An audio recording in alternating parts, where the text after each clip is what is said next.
City India news Telugu, ఇది చీకటి వెలుగు. నిన్న అసెంబ్లీలో ముఖ్యమంత్రి గారు బీసీ కులగణన అంకెలు సంఖ్యలు చెప్పారు. అది వినగానే చూడగానే అర్థమైంది ఏంటంటే ఇది చాలా పద్ధతి ప్రకారంగా కావాలని చేసిన తప్పు అని తెలిసిపోతుంది. లెక్కలు తప్పు, కానీ అసమర్థత వల్ల దొరికిన తప్పులు కావు ఇవి చాలా సమర్థవంతంగా ఒక పద్ధతి ప్రకారంగా చేసిన తప్పు ఇది. అంటే అగ్రవర్గాల సంఖ్య ఎక్కువ చూపించి బీసీల సంఖ్య తక్కువ చూపించి రిజర్వేషన్లు బీసీలకు తగ్గించాలని ఒక దురుద్దేశంతో చేసిన రిపోర్ట్ ఇది. అసలు ఈ సబ్ కమిటీకి పొన్నం ప్రభాకర్ లాంటి బీసీ ఉండాలి, కానీ ఇన్ఛార్జ్ ఉత్తమ్ కుమార్ రెడ్డి ఎలా ఉంటారండి? దాంట్లో న్యాయంగా చేసింది అన్నట్టు ప్రజలకు తెలియాలంటే మరి ఎవరు ఉండాలి? మనం ఏదైనా చేస్తుంటే దాంట్లో నిజాయితీ ఉందని నిరూపించడానికి కొన్ని సాక్ష్యాలు కూడా ఉండాలి.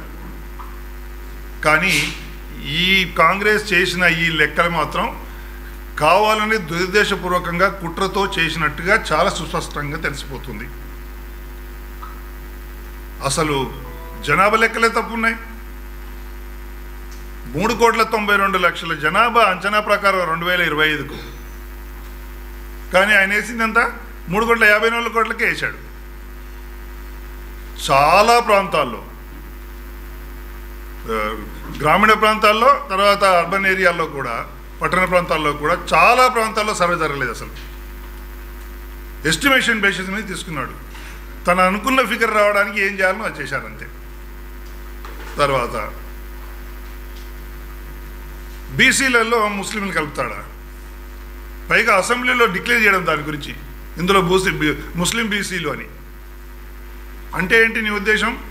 వెనుకబడిన తరగతి వాళ్ళని అందరినీ నేను బీసీల కింద లెక్కేస్తా అన్నప్పుడు మరి అగ్రవర్ణాల్లో కూడా ఈ బీసీలు ఉన్నారు కదా, వాళ్ళని ఎందుకు లెక్కలేదు స్వామి? మరి వాళ్ళకు కూడా లెక్కేసి చెప్పాలి కదా. హిందువులలో ఇంతమంది బీసీలు ఉన్నారని చెప్పాలి కదా. కులాల వారిగా కాకుండా నిజంగా ఆర్థికంగా వెనుకబడిన వాళ్ళని కూడా లెక్కేసామని చెప్పాలి కదా. మరి ఎందుకంటే స్టేట్ గవర్నమెంట్ వాళ్ళు ముస్లింలను బీసీల్లో లెక్క వేశారు కాబట్టి, అంటే మరి సెంట్రల్ గవర్నమెంట్ కూడా ఈ బీసీని వేసింది కదా అగ్రవర్ణ వాళ్ళని, మరి అదెందుకు తీసుకోలేదు? నీ ప్రభుత్వం ఉంది కాబట్టి నీ ఇష్టం వచ్చినట్టుగా రిపోర్ట్ తయారు చేసి ఏదో లా చేసి స్థానిక ఎన్నికలు జరుపుకుందామనే దురుద్దేశం తప్ప ఇందులో ఎక్కడ నిజాయితీ ఉందా? లేదు. టీఆర్ఎస్ గవర్నమెంట్ 2014 చేసిన సర్వే ప్రకారంగా 52% బీసీలు, 9% ఓసీలు. ఈయన లెక్కల్లో రివర్స్ అయిపోయింది. అంటే జనాభా తగ్గిపోయిందా? ఏమన్నా ఆపద వచ్చిందా? సునామీ వచ్చిందా ఏమన్నా తెలంగాణకి? ఆ సునామీలో బీసీలు మాత్రమే చచ్చిపోయి ఓసీలు మాత్రం పెరిగారా? ఉండిపోయారు అట్లే? ఇది చాలా దారుణం. డైరెక్ట్గా బీసీలను మోసం చేయడం తప్ప ఇంకోటి లేదు. ఇది 1% మాత్రమే మిస్ అయ్యండి అని చెప్తున్నారు. 1% కాదు, దాదాపు 40%, 30% తప్పుడు లెక్కలు ఉన్నాయి ఇందులో.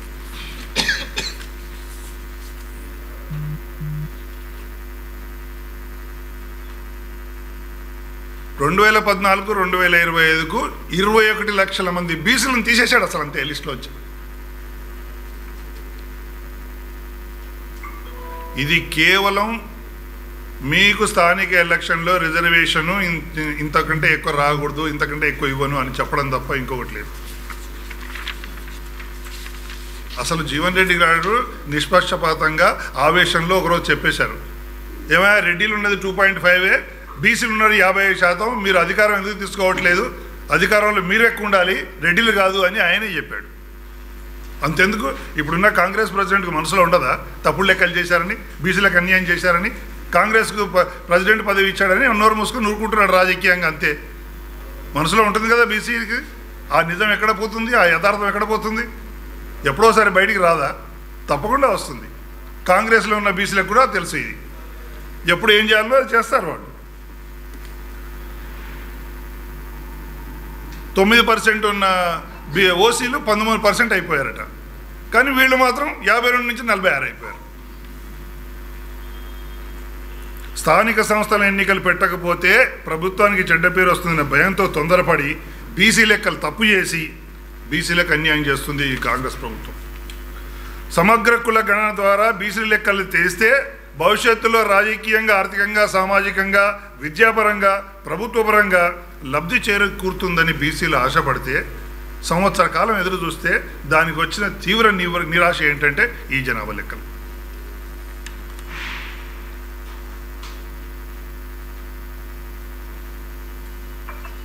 సుప్రీంకోర్టు కూడా ముస్లిం రిజర్వేషన్ ఉండదు, రిలీజియన్ బేసిస్ మీద ఉండదు.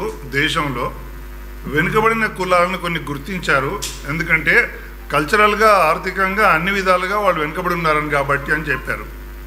హిందూ దేశంలో ముస్లింలకి ఆ స్థానం లేదు. కాకపోతే భారతదేశం యొక్క జీవిత విధానం ఏంటంటే అందరినీ సమానంగా చూస్తుంది కాబట్టి వాళ్ళకి ఎలా అప్లిఫ్ట్ చేయాలో అలా అప్లిఫ్ట్ చేస్తుంది. 10 సంవత్సరాల నుంచి చేస్తుంది కేంద్ర ప్రభుత్వం కూడా. అంతేగాని నువ్వు డైరెక్ట్గా రిలీజియన్ బేసిస్ మీద రిజర్వేషన్లు ఇవ్వడం తప్పని సుప్రీంకోర్టు కూడా మొత్తుకున్నది. అంటే వీరి ఉద్దేశం కాంగ్రెస్ వాళ్ళది ఏంటంటే భారతదేశంలో ముస్లింలు లేరు, అంతా బీసీలే, ఉన్న వాళ్ళంతా బీసీలు. మరి దాంట్లో కూడా ఓసీలు ఉన్నప్పుడు మరి క్రిస్టియన్స్లో కూడా బీసీలు ఉంటారు కదా, మరి వాళ్ళు ఎందుకు లెక్కేయలేదు? ఎందుకంటే వాళ్ళు ఓట్లు రావా మీకు? ఓట్ల కొరకే కదా చేసింది అదంతా. మరి క్రిస్టియన్లు ఎందుకు లెక్కేయలేదు?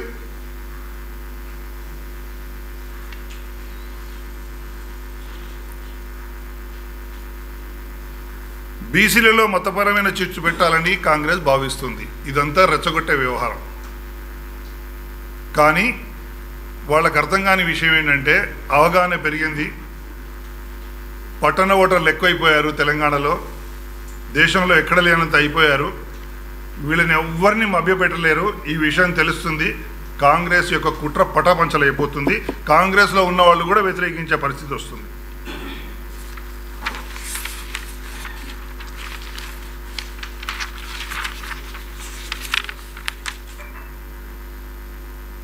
ఇక దీన్ని బట్టి మనకి ఏమర్థం అవుతుందంటే రేపు వచ్చే రిజర్వేషన్లో కూడా ఇంతకుముందు ఉన్నా కంటే తగ్గించినా కూడా ఆశ్చర్యపడక్కర్లేదు. అది కాంగ్రెస్ యొక్క పథకం. కానీ భారతీయ జనతా పార్టీ ఊరుకోదు, వెంటనే చేపడుతుంది. ఇప్పుడు మా సంస్థాగత ఎన్నికలు జరుగుతున్నాయి కాబట్టి కొంచెం మా యొక్క దృష్టి కేంద్రీకరణ వేరే వైపు ఉంది. ఇప్పుడు ఎమ్మెల్సీ ఎలక్షన్లు కూడా వస్తున్నాయి. మీరు రీసెంట్గా మన బడ్జెట్ కూడా చూశారు. బడ్జెట్లో ముఖ్యంగా ప్రధానంగా కేంద్ర ప్రభుత్వం 2047లో వికసిత్ భారత్ యొక్క అంతిమ లక్ష్యాన్ని మన దేశం ఆర్థికంగా ప్రపంచంలోనే ప్రథమ స్థానంలో నిలబడనే ఉద్దేశంతో చేపట్టిన నరేంద్ర మోదీ గారి యొక్క ప్రస్థానం మొన్నటి బడ్జెట్ ఎంతో మేలు కలుపుతుంది. మీకు అందరికీ తెలుసు, కిసాన్ క్రెడిట్ కార్డ్ 3 కోట్ల వరకు దాంట్లో క్రెడిట్ 3 లక్షల వరకు క్రెడిట్ తీసుకునే ఫెసిలిటీ ఉంటుంది. ఆ ఫెసిలిటీని ఇప్పుడు 5 లక్షల వరకు పెంచారు. ప్రతి రైతు క్రెడిట్ కార్డు ఉన్న వాళ్ళందరూ కూడా 5 లక్షల వరకు కూడా లోన్ తీసుకోవచ్చు. తర్వాత ఎంఎస్ఎంఈలు అంటే ఆల్రెడీ రిజిస్టర్ అయి ఉంటాయి. వాళ్ళకు కొన్ని రూల్స్ ఉంటాయి. దాని ప్రకారంగా ఎంఎన్సీ ఏదైతే గుర్తింపబడుతుందో వాళ్ళకు 5 కోట్ల నుంచి 10 కోట్ల వరకు పెంచారు. ఎందుకంటే భారతదేశం వ్యవసాయ రంగ దేశం కాబట్టి వ్యవసాయకే ఫోకస్ ఇచ్చారు ఇన్ని రోజులు. కానీ ప్రపంచంలో మన దేశం ఆర్థికంగా నెంబర్ 1 కావాలంటే ఇండస్ట్రియలైజేషన్ కూడా కావాలి, ఎక్స్పోర్ట్స్ పెరగాలి. అప్పుడే మన దేశం నెంబర్ 1 అవుతుంది. కాబట్టి చిన్న చిన్న ఇండస్ట్రీస్కు మన దేశం మన అస్తిత్వాన్ని గుర్తించే అన్నీ కూడా ఇక్కడ తయారయ్యేయబడినవి కూడా చేసి లోకల్ ఫర్ వోకల్ని పెంపొందించి 5 కోట్ల నుంచి 10 కోట్ల వరకు చేసింది. దానివల్ల ఎంతో అభివృద్ధి జరుగుతుంది. తర్వాత స్టార్టప్ వాళ్ళకి ఇండిపెండెంట్గా వాళ్ళకి కొన్ని లిమిట్స్ ఉంటాయి, వాళ్ళ యొక్క total turn over and investment. అలాంటి వాళ్ళకి 10 కోట్ల నుంచి 20 కోట్లు, మొన్నటి వరకు 10 కోట్లే ఉండేది వాళ్ళకి. స్టార్టప్ వాళ్ళకి ఎవరు స్టార్టప్ ఇండస్ట్రీ చేసినా వాళ్ళకి ఇప్పుడు 20 కోట్ల వరకు. ఇక మీకు అందరికీ తెలుసు, ఇన్కమ్ ట్యాక్స్ మిడిల్ క్లాస్ వాళ్ళందరికీ వెలుసుబాటు ఉండాలని, వాళ్ళ యొక్క పర్చేసింగ్ పవర్ పెంచాలని, వాళ్ళ యొక్క పిల్లల గురించి కానీ వాళ్ళ కుటుంబ వ్యవస్థ కొంచెం బాగుపడాలని చెప్పి 12 లక్షల వరకు ట్యాక్స్ లేకుండా చేశారు. ఎంప్లాయీస్కి అయితే 12,75,000, బిజినెస్ మెన్కి అయితే 12 లక్షల వరకు. ఇది యావత్ భారతదేశానికి సంబంధించిన బడ్జెట్, కేవలం ఒక రాష్ట్రానికి కాదు. తెలంగాణకి ఏం రాలేదు, తెలంగాణకి ఏం రాలేదు, తెలంగాణకి ఏం రాలేదు అంటే మరి అందులో హర్యానా ఉందా, అందులో ఉత్తరప్రదేశ్ ఉందా, అందులో కర్ణాటక ఉందా? అట్లా ఉంటాయా సపరేట్గా? కాదు, బీహార్కి ఎక్కువ చేశారు, ఎలక్షన్ వస్తుంది కాబట్టి, లేదా బీహార్లో మీ పార్ట్నర్ ఉన్నారు కాబట్టి మీరు చేస్తున్నారు, లేకపోతే ఆంధ్రప్రదేశ్లో మీ పార్ట్నర్ ఉన్నారు అని చెప్తుంది. అంటే బీహార్కి చెయ్యొద్దని నీవు అనగలవా? బీహార్ వెనుకబడిన రాష్ట్రం కాదా? అక్కడే మూల పెట్టుబడులు పెట్టొద్దా? పెట్టాలి కదా. ఇదంతా ఏంటంటే బడ్జెట్ భారత సమృద్ధి కొరకు బ్రహ్మాండమైన బడ్జెట్ పెట్టారు కాబట్టి దాని విమర్శకు వాళ్ళకి కారణాలు దొరకగా ఏదో మాట్లాడేయడమే. బీహార్కు ప్రత్యేకంగా చేశారు, ఎస్, ఇందులో అనుమానం లేదు, చేశారు. ఎందుకంటే బీహార్ వెనుకబడిన రాష్ట్రంలో ఒకటి. ఆంధ్రప్రదేశ్ గత 10 సంవత్సరాలు అన్యాయం జరిగింది. ఆంధ్రప్రదేశ్ డెవలప్మెంట్ జరగలేదు, ఫ్రీ వీస్ ఎక్కువైపోయినాయి, ఎకానమీ దెబ్బతింది కాబట్టి ఆంధ్రప్రదేశ్ చేశారు.